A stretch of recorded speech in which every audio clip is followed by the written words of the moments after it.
আমাদের দেশে আরও একটি রাজ্য আছে যেটাকে যোগী রাজ্য বা উত্তরপ্রদেশের রাজ্য বলা হয়। সেই উত্তরপ্রদেশে ধর্ষণকাণ্ডে অভিযুক্ত একজনকে শুট অ্যান্ড সাইড এনকাউন্টার করা হয়েছে। কি বলছেন যোগী রাজ্যে সেটা শুনে নি, তারপর আলোচনায় আসছি। संपत्ति पर कब्जा करके सामाजिक ताने बाने को छिन्न भिन्न करते थे, और जब डबल इंजन की सरकार आई और सरकार ने अपना वास्तविक रूप इनको दिखाया तो राम नाम सत्य है होने में भी देर नहीं लगी। It happens in the, so far I know, forest area, and 12:30 I do not know what happened. Investigation is on, and especially the girl child at night time, they should not be allowed to come out in the outside. নমস্কার, ইনি হচ্ছেন আমাদের রাজ্যের মুখ্যমন্ত্রী মাননীয় মমতা বন্দ্যোপাধ্যায়। দুর্গাপুর ধর্ষণকাণ্ডের পর এনার এই স্টেটমেন্ট বাইরে আসার পর থেকেই রাজনৈতিক মহল, সামাজিক মহল বা সাংস্কৃতিক মহল সব জায়গায় তীব্র নিন্দা, তীব্র প্রতিবাদ এসেছে। অবশ্যই ইনি বলেছেন ওনার বক্তব্যে বিকৃতকরণ করা হয়েছে, কিন্তু প্রত্যক্ষ রূপে না, পরোক্ষভাবেই উনি ওনার ব্যর্থতা, ওনার প্রশাসনিক যেটা দুর্বলতা সেটা লুকাতে চাইছেন বা সেটা লুকিয়ে রাখার চেষ্টা করতে চাইছেন। তা না হলে একটা স্বাধীন দেশের একজন স্বাধীন নাগরিক কখন খাবেন, কখন বাইরে বেরোবেন, কি পরবেন, কোথায় যাবেন, এটা তার নিতান্ত ব্যক্তিগত ব্যাপার। তার মানে কোনো মহিলা যদি রাত্রে বেরোতে যায় তাকে এই দেশের পুলিশ, এই রাজ্যের পুলিশ বিশেষত প্রোটেকশন দিতে পারবে না, এটাই উনি বলতে চাইছেন। আর যদি ওনার কথা মতো যদি বাইরে বেরিয়ে যান রাত্রে, তাহলে তার সঙ্গে যে কোনো দুর্ঘটনা, এমনকি ধর্ষণের মতোই ঘৃণ্য অপরাধও হলেও হতে পারে। প্রত্যক্ষভাবে এটাও তো ঠিক, ওনার এই বক্তব্যের পর যারা এই অভিযোগে অভিযুক্ত, যারা ধর্ষণকারী, তাদের মনোবল বৃদ্ধি পেল, তারা একটু আরও সাহস পেয়ে গেল। এই ব্যাপারে আলোচনা করব। নমস্কার, আমি রাজকুমার আপনাদের সঙ্গে আছি। আপনারা এখন দেখছেন এসবি নিউজ। जो ये बदमाश है इसके ऊपर तकरीबन 7 मुकदमे हैं, जिसमें कि दुष्कर्म और लूट और हत्या के प्रयास का मुकदमा है। इसने पूर्व में एक बार ये जेल जा चुका है बच्ची के साथ दुष्कर्म की घटना में, जिसमें कि 5 साल की सजा काट के आया। ইদানিং একটি বিষয় ইউপিতে খুব চর্চার বিষয় হয়েছে এবং সারা দেশে আলোড়ন সৃষ্টি করছে। সেটা হচ্ছে উত্তরপ্রদেশে একটি নাবালিক ধর্ষণকাণ্ডে অভিযুক্তকে ডাইরেক্ট এনকাউন্টার করা হয়েছে, শুট অ্যান্ড সাউট করা হয়েছে। এনার উপর 7টি মোকদ্দমা ছিল, লুট, হত্যা, ধর্ষণের মতো ঘৃণ্য অপরাধ ছিল। ইউপি পুলিশ এনার উপরে 25,000 টাকা ইনাম রেখেছিল, মানে মাথা ধরে দেওয়ার জন্য।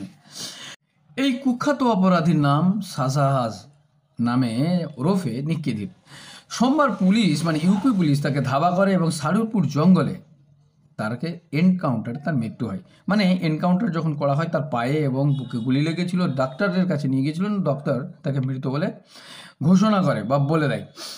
এখন প্রশ্ন এখানে নয়, প্রশ্ন এই জায়গায় যে এই রকম দৃষ্টান্তমূলক শাস্তি এই বাংলার বুকে কবে হবে? কবে ধর্ষণকারীদের বুকে একটা ভয় হবে যে রেপড মানে ডাইরেক্ট কিল অ্যান্ড ডেথ, সিধা ফাঁসিতে ঝুলিয়ে দাও, no hearing, no meeting, no ফয়সালা, ডাইরেক্ট কিল অ্যান্ড ডেথ। এইরকম একটা দৃষ্টান্তমূলক সাজা আমাদের মুখ্যমন্ত্রী মাননীয় মমতা ব্যানার্জি পশ্চিমবঙ্গে কবে চালু করবেন, কবে করবেন? না, বারবার পশ্চিমবঙ্গের মুখ্যমন্ত্রীকে বলতে হবে যে রাত এতটার পর, রাত উমুকের পর মেয়েদের বাইরে বেরানো নিষেধ, মানে তার সুরক্ষা তাকে নিজে নিতে হবে, পুলিশ কোনো প্রোটেকশন দিতে পারবে না। স্বাধীনতার পর থেকে এই দেশে যেখানে মানুষ অনেক কিছু টেকনোলজি ব্যবহার করছে, সেখানে এত ঘৃণ্য অপরাধের মানুষ এখনও কিভাবে এই সমাজের মধ্যে মাথা উঁচু করে বেঁচে আছে, যাদের কাজই হচ্ছে অপরাধ করা, ধর্ষণ করা, ছোট ছোট নাবালিক বাচ্চি, 2 বছর, 3 বছর, 5 বছর, 10 বছর। ভাবতেই পারেন না যে এইরকম মানসিকতার লোক আজও এই পৃথিবীতে, বিশেষ করে এই বাংলার বুকে আছে। যে বাংলা একসময় সারা ভারতকে আয়না দেখাতো, সারা ভারতকে স্বাধীনতার স্বপ্ন দেখিয়েছিল। আরজিকর কাণ্ড হোক বা কসবা কাণ্ড, হাঁসখালি হোক বা সন্দেশখালি, সব জায়গাতেই বারবার মহিলাদের উপরে এরকম বিভৎস কাণ্ড সামনে এসেছে এবং এই রাজ্যের নিরাপত্তা নিয়ে রাজ্য সরকারের দিকে বারবার প্রশ্নচিহ্ন উঠেছে এবং আঙুল উঠেছে। সেখানে মুখ্যমন্ত্রী তার স্টেটমেন্ট দিয়ে এই ব্যাপারটাকে গুরুত্বভাবে না নিয়ে পালিয়ে যাওয়ার চেষ্টা করেছেন। অবশ্য অনেকে বলছেন তিনি পদক্ষেপও নিয়েছেন, কিন্তু সেই পদক্ষেপ দৃষ্টান্তমূলক হয়েছে কোথায়? আর যদি হতো তাহলে আরজি করের পর কসবা কাণ্ড হতো না, কসবা কাণ্ডের পর দুর্গাপুর কাণ্ড হতো না। এখন যিনি ক্ষমতার উপরে থাকেন তাকেই লোক প্রশ্ন করবে, অন্য লোককে তো করতে পারবে না। কারণ গণতন্ত্রের যেটা মাধ্যম, ভোট প্রক্রিয়ার মাধ্যমে একজনকে ক্ষমতায় বসানো হয়, তিনি মুখ্যমন্ত্রী পদে থাকেন। অতএব রাজ্যের শাসনভার যখন তার দায়িত্বের উপরে, তার মাথার উপরে, তখন এই শাসনভার যখন লঙ্ঘিত হবে, শাসনে যখন কিছু খারাপ কিছু ঘটবে, বিশেষ করে রেপ্টের মতো ঘৃণ্য অপরাধ, তখন প্রশ্ন মানুষ কার দিকে করবে? সেই শাসকের দিকেই তো করবে।